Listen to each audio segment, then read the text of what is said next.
Everyday blessing, berkat setiap hari. The clay, tanah liat. Yeremia 18 ayat 6. Seperti tanah liat di tangan tukang periuk, demikianlah kamu di tanganku.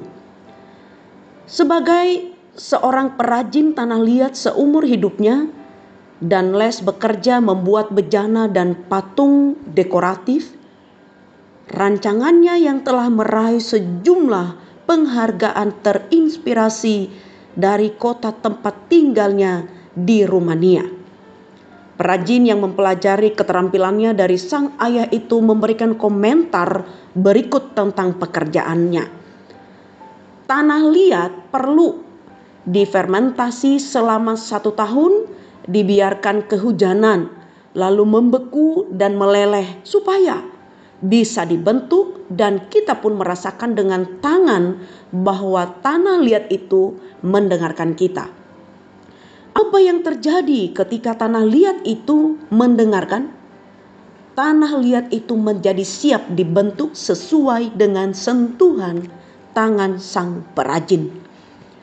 Nabi Yeremia mengamati hal tersebut ketika ia berkunjung ke rumah seorang tukang periuk. Ia melihat sang perajin mengolah sebuah bejana dengan susah payah hingga akhirnya berhasil membentuknya kembali menjadi bejana yang baru. Yeremia 18 ayat 4. Allah berkata kepada Yeremia, seperti tanah liat di tangan tukang periuk, demikianlah kamu di tanganku. Ayat 6. Allah sanggup meninggikan atau menjatuhkan kita, tetapi tujuan utamanya bukanlah untuk menguasai atau menghancurkan kita. Ayat 7 hingga 10.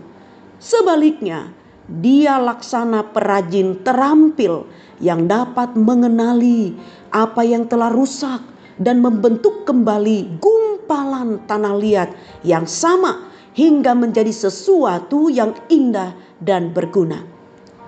Tanah liat yang mendengarkan tidak memiliki andil dalam pekerjaan itu.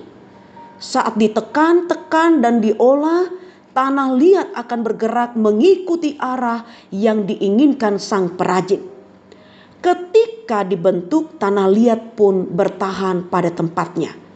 Pertanyaannya bagi kita adalah, bersediakah kita merendahkan diri di bawah tangan Tuhan yang kuat?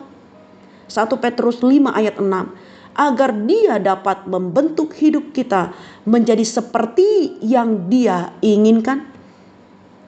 Misi, merendahkan diri dan siap dibentuk sesuai dengan sentuhan tangan Tuhan. Kita berdoa, ya Bapa, berilah kerendahan hati bagi kami untuk siap selalu dibentuk Engkau Tuhan. Demi Kristus kami berdoa. Amin.